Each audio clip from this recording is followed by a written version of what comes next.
Hi everyone. I know a couple of you missed the Partners of Hope breakfast this morning because of some terrible weather in San Antonio. So I wanted to take some time to speak to you on behalf of the Rape Crisis Center. My name is Dr. Brittany Chosinski, and I have been a crisis intervention specialist with the Rape Crisis Center for 5 years now. For those of you who may be unfamiliar with what that means, I accompany survivors of sexual assault to the hospital when they go in for the forensic medical exam. Now, this occurs within 96 hours of the assault, so as you can imagine, it can be a very emotionally intense experience. I started doing this work because I needed to feel as if I was making a practical, real difference in my community. And my work at the center has allowed me to do that and more. This has been a really busy year for the center. In March, we relocated to a space that is more central and importantly more accessible by bus for our clients. In doing so, we expanded from 8,000 to 12,000 square feet. We also added an office at the courthouse as part of a partnership with Drug Court and Children's Court, which we are currently staffing 3 days a week and have already gotten several sexual assault and human trafficking clients from. In the past year alone, our counselors have served over 1,200 clients who attended almost 8,000 services. That includes 956 adults, 249 children, 1,047 women and girls, and 158 men and boys. Our education department provided over 500 presentations to 78 different schools and agencies, reaching 7,796 people. This included the initiation of psychoeducational groups for youth at risk for or identified as domestic minor sex trafficking and their parents through a partnership with Cryer Correctional Facility, a youth leadership development initiative with KIP Youth Activists for Change, and the start of an ongoing program called Chats for Change to engage community members in conversations about sexual violence. Through our community engagement and volunteer efforts, we also engaged with 5,620 community members through presentations, fundraisers, and special events. Our volunteers, of which we currently have 75, logged 5,700 hours this year. Our volunteers and staff advocates provided medical accompaniment for 797 hospital cases at Children's Hospital of San Antonio and Methodist Specialty and Transplant Hospital. Through these efforts, we made sure that 710 women and 76 men did not have to undergo a sexual assault forensic exam alone. Our 24-hour hotline responded to 14,466 phone calls this year, providing a much-needed source of information and support, and sometimes a lifeline to survivors. Our PRIA hotline, which currently offers confidential service for incarcerated survivors in 17 facilities, both adult and juvenile, responded to over 2,000 calls. In the next year, we're working to hire a PRIA coordinator to expand our PRIA services with county jails from the 17 we already serve to 47 additional facilities. In the past year, we have also worked with 32 survivors of human trafficking, the majority of whom were sex trafficked domestically, right here in our own city. Your support and the support of the amazing community that we have the honor of serving has helped us to accomplish all of this in just 1 year. Multiply that by the 40 plus years that the Rape Crisis Center has served the San Antonio community, and you can begin to see the magnitude of the work the center does, the depth of the impact that that work has on individuals and families, and the continued necessity of our ongoing presence here.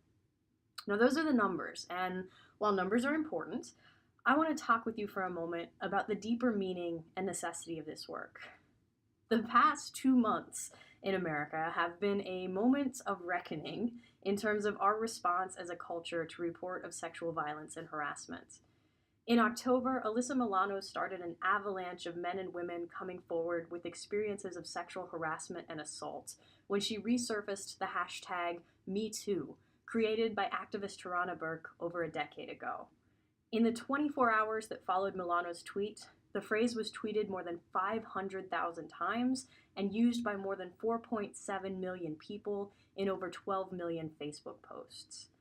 The hashtag has since trended in at least 85 countries around the world, and just yesterday, Time magazine announced that the Silence Breakers would be the Person of the Year. In the past 2 months, the list of accusers and accused has only continued to grow. And it seems as if daily we're hearing about another person who, for reasons brought about upon themselves by their own inexcusable behavior, have fallen from power. The door of the locker room has been completely ripped off its hinges, and we are finally shining a light into a darkness we have ignored for so long. As a crisis intervention specialist and as a scholar of violence, I have to admit that my emotions over the past 2 months have been complex and multiple. For those of us that work with survivors of sexual assault, we have watched the world wake up to the reality that we live on a daily basis. To be honest, I'm still sorting through all of this and will be for some time, but let me try and let you into my head just for a moment. I am overjoyed to see survivors empowered to come forward and speak up, to reclaim their voice and their agency, to find within themselves that very strength that their attacker tried to take away from them. I am even happier to see their outcries listened to when so many in the past have been immediately dismissed, shut out, or attempted to be discredited. And I am ecstatic that the tide of belief is finally turning in the right direction. I am also utterly heartbroken for all of those who cannot or choose not, for whatever reason, to speak out. I know you're there, and I know you have your valid reasons, and I respect that. I can only imagine the pain it must cause you to watch daily this massive unveiling of wrongs and feel that even in this moment of social reckoning, you cannot be a part of it. I am also saddened that the responsibility of publicizing sexual abuse has been put on the shoulders of those who have been victimized by it. That should have been on us, not them. As an advocate, I am revitalized to see the world finally understanding and valuing the work we do in this field. And to any news reporters listening to this, please keep calling us. Yes, I would love to talk to you about this. This can be a really difficult field to work in sometimes. You might be familiar with an idea common in many cultures of something called a sin eater. This is a figure in the culture who consumes or takes on the sins of others in order to relieve them of that burden. Well, in this field, we are trauma eaters. I carry with me on a daily basis in my heart and head 1,000 voices and stories and faces that will never leave me. And I'm honored to do so, but it is not without personal cost. It is often very difficult to explain to others why on earth anyone would ever volunteer for something like that. So I am revitalized because I think now the world sees a little bit more clearly why we do what we do and why we must. I am also really, really angry that it took this ludicrously long to actually listen to what has been said over and over and over again for decades. It should not take every woman you know telling you that they personally have experienced misogynistic behavior in order to convince you that that stuff actually exists. It should not take having a daughter to make you see the light because you're afraid that she'll be treated by men like you have watched other men or you yourself have treated women in the past. And it should not take fear of being outed to convince you to reconsider your behavior out of utter terror that you'll actually be held accountable for the things you totally did. But I also feel validated because we're finally talking about all of that and finally holding people accountable for their actions and finally denouncing this behavior, even if I still believe it took a little longer than it should. Most of all, though, I'm anxious about what happens next. We're already seeing the backlash from this movement, people calling this a witch hunt, and those who would attempt to discredit the outcries of survivors, questioning their character, their motives, anything they can. I'm afraid that this will all just blow over, and those of us who have devoted our lives and careers to this cause will be left wondering where everyone went. I'm anxious about how we can sustain this movement forward and make actual, lasting changes to our culture and society. The past few months have been an emotionally complex whirlwind of events, not just for us who work with survivors, but for men and women across our society who are waking up to the unveiling of a reality that a lot of us already knew was there and that many didn't want to believe was there. Sexual harassment, abuse, and assaults operate in darkness. It is the protective membership of the boys' club, the closed door of the locker room, the unspoken requirements of the job that allow such behavior to continue existing. When a light is shown onto that darkness and the silence is broken, A reclamation of power occurs, and what was overlooked before now cannot be unseen. We cannot afford to stop here, though. Now is the time to capitalize on gains and to ride that momentum forward, not to pat ourselves on the back and call it a day. This work is only beginning, and now more than ever, we must gear up for all the work we have left to do.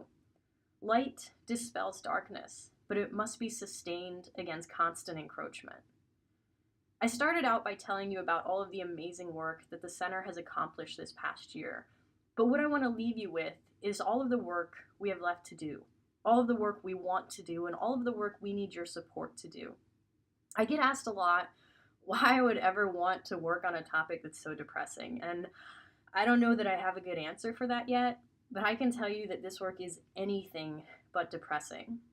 I spend my evenings in the hospital with men and women who have survived unthinkable trauma. And while, yes, this work does put me into contact with a lot of darkness, more than anything, it has shown me the unfathomable depths of human hope, human dignity, and human strength. When I sit with a survivor, I don't see the adversity that brought them to me, but rather I see the indefatigable strength that brought them there, that helped them survive. Through my work with the Rape Crisis Center, I have peered into the darkest corners of this world and seen nothing but light. Now, I cannot say enough about what the privilege of being able to do that work means to me personally, but I hoped I've helped you to see why this work is necessary. Thank you for your continued support of the Rape Crisis Center and the work we do. We cannot possibly do that without you. Thank you.